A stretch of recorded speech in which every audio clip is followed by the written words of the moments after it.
Hi there, everyone. Welcome back to the channel. Welcome back to Starting Over with Marta. And if you're new here, I'm Marta. I'm a life coach, and I help professional ladies just like you who have recently left a toxic relationship go from feeling lost and emotionally drained to achieving wholeness and alignment with their divine purpose. And so today we are on day 2 of our Becoming Unshakable series, and we're talking about something that every believer faces, and those are moments when you feel fragile. You know, when you're believing God for something, but at the same time, doubt whispers, what if it doesn't happen? That's something that often happens to us as believers. And if you've ever been there, if you've ever prayed and still felt uncertain, this episode is for you. Because guess what? Faith isn't about not struggling or never struggling. It's about finding strength in the struggle. So I want to give our anchor text for today. Our anchor text is Mark 9:24. Lord, I believe, help my unbelief. So that is going to be our anchor verse for tonight's video. So I want you to grab a couple of things before we get started. The first thing I want you to get is your Bible and our Bible app. And then you need the Thrive Redeemed and Restored Journal, which is located in the description below. It is absolutely free. If you're not able to download that, which you should because it's free. But if you can get a comp book, a tablet, some type of notebook folded with paper in it, something that can help you to journal every single day. Because on this channel, we journal every single video. Why? Because it is a very powerful tool to help to accelerate your healing. It's also a tracker of self-awareness, helping you to understand where you are, what you're doing, where you're going, and where you want to go. All right? So with that being said, let's get started, and we're going to start with our anchor verse in Mark 9:24, because it says, a desperate father brings his son to Jesus and cries out, Lord, I believe, help my unbelief. That is one of the most honest prayers in the entire Bible, because this man wasn't pretending to have it all together. He believed, but he also acknowledged his weakness. And that's what we have to do. We are not delusional. We are acknowledging those feelings that we have, and we're bringing them to God in prayer. But we're still moving forward in faith. And here's what I want you to catch about that. Jesus didn't rebuke his honesty. He responded to it. So you can be both fragile and faithful. Okay, and you can still trust God and have questions. And guess what? Faith is a decision to keep believing through the doubt. Okay, so believe it or not, doubt is also a faith. It's either there's two different kinds. It's either you believe or you're not believing. Okay, so when your faith feels like it's going the other direction, it does not mean, what I want you to understand, it doesn't mean that you have failed God. It means that you are human. And guess what? God can still work with that. Okay? So I want you to think about lifting weights, because it is the weight that builds strength. I want you to think about lifting weights, because the resistance is what builds the muscle. And your faith grows the same way. If you've never felt something that is going to put you in a now faith situation, then your faith will stay the same size. But every delay, disappointment, every unanswered prayer is developing you. It's developing spiritual muscle. So I want to give you some spiritual context. I want you to go to 2 Corinthians 12:9-10, because it says, my grace is sufficient for you, for my power is made perfect in weakness. Excuse me, guys. So Paul didn't hide his struggle. He embraced it, because weakness becomes an invitation for God's strength to show up. So if you're tired, if you're praying and not seeing results, don't quit. Faith that's tested is faith that's trusted. Okay. And sometimes God is strengthening you in ways that you can't see yet.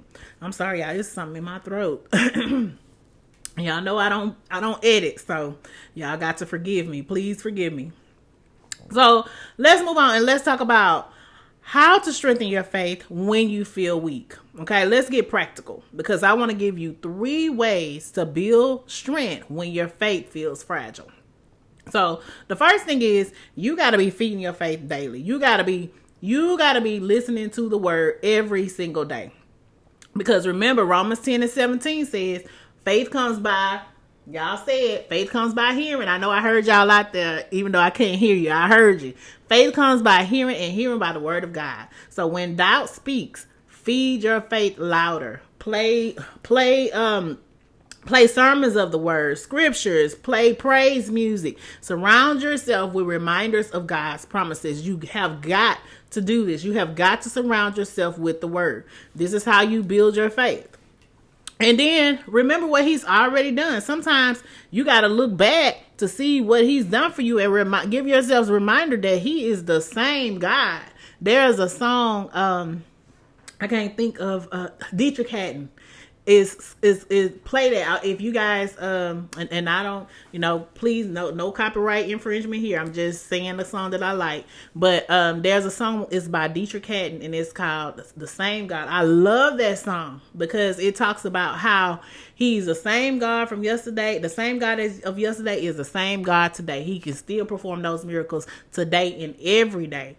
And then I want you to write the miracles down that he has performed in your life. What are those miracles? What are those breakthroughs? What are those moments where he made a way? Because if he did it before, he can do it again. Okay. I want you to speak life over yourself.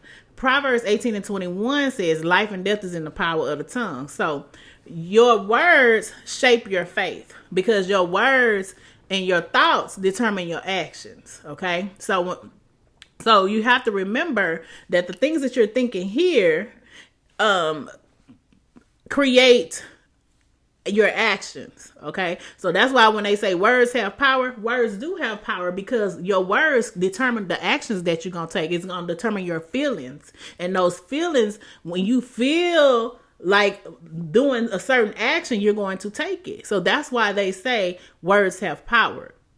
Okay, so even when you feel weak, you need to declare, I may not see it yet, but I believe it's working for my good. I'm not falling apart. I am being built up. Your words have power. Okay, it has the power to make you move, and it's going to make you move either one way or the other way. So that choice is yours. Okay, I'm sorry. I hit the mic. I'm just all over the place today. Coughing, hitting the mic. All right, let's refocus. Let me come back to focus. Okay, so guess what? You're not called to be perfect. You're called to persevere. I want you to go to Isaiah 40:31 because it says, but they that wait upon the Lord shall renew their strength. They shall mount up with wings as eagles. So notice that it says renew their strength, not replace it. And that means that even when you feel drained, God can refill you. Every day that you wake up and choose to believe again, that's faith. Every time you pray, even when you feel nothing, that's faith. Every time you say, God, I still trust you, that is how you become unshakable. And you might be trembling now, but you're still standing, and that means that you are still growing. Okay? So, let's talk about faith and boundaries, okay? Because faith and boundaries go hand in hand. So I want us to get practical, okay? Because one of the most important ways you can strengthen your faith, especially after a toxic relationship, is by creating boundaries. Boundaries are not walls to keep people out. They are gates to protect your peace. So when you've been in a toxic relationship, it can feel sometimes wrong. It can feel wrong for you to say no. It can feel wrong for you to disconnect, or it can feel wrong for you to block that number. But let me tell you something. Please hear me. Saying no is often an act of faith because you're saying yes to God when you say no to that toxic behavior. Okay. You're saying, God, I trust you enough to let go of what keeps breaking me. You're saying, I believe you'll fill the space that I am afraid to empty. Okay, I want to refer you to Proverbs 4:23 because it says, above all else, guard your heart, for everything you do flows from it. And guess what? You can't build an unshakable faith while constantly letting people shake up your peace. So sometimes the most spiritual thing that you can do for yourself is to draw a line. And yes, it is super hard, especially when it comes to a toxic ex, because there's history, there's emotion, there's a pool of, or you might be thinking, well, maybe they have changed. But guess what? Faith doesn't mean reopening doors that God has closed. Every time you honor a boundary, you're telling God, you're telling heaven, I choose healing. I choose you, God. I choose you over that history. And that's what becoming unshakable looks like, is trusting what God has removed and trusting that he'll replace it with something that's better. Okay? So you are not called to be perfect. Again, you are called to persevere. Okay? So, every day that you wake up and choose to believe again, that's faith. Okay. So let's keep moving. Let's keep believing. Let's keep going. Let's keep moving forward in our faith and becoming unshakable. So let's do a journal exercise. I want us to, write something down. Remember, get whatever journal you have. It could be a notebook. If you have the Thrive journal, that's great. Remember, it's in the description below. Absolutely free. So I want you to reflect on these two questions. Now, remember, we write the questions down, then we reflect, then we answer the questions. So I want to ask, where in your life do you need to strengthen your faith right now? And then what is the boundary that God is asking you to create or reinforce so that you can protect your peace and grow spiritually? Okay, so think about those things. Take a few minutes and work through those journaling questions. And so I want to invite you today, if you are looking to go deeper, if this message spoke to you, and if you're ready to rebuild your confidence and boundaries after heartbreak and after you have went through a toxic relationship, go ahead and grab your copy of the Thrive After Heartbreak. And you can also grab the Thrive Journal. Both are linked below. The Thrive Journal is absolutely free. Also, I have my Faithfully Planned collection, and these are available at martadenisepapercompany.com, and that link is below. This is a hardcover, hardback coil. This is undated, and it is fully covered, fully colored, not covered, fully colored. So check that out. These are some tools that you can use to help you with your journaling, help you with your faith. And then also, if you are needing a one-to-one session, you may want to go a little bit further. You may need something more personal and personable. You can also book a one-to-one faith coaching session with me. They're free for 30 minutes. And so if you're ready to go deeper in faith, boundaries, and your purpose, I want to support you. I'm here to support you. So I want you to say something with me before we close out. Okay.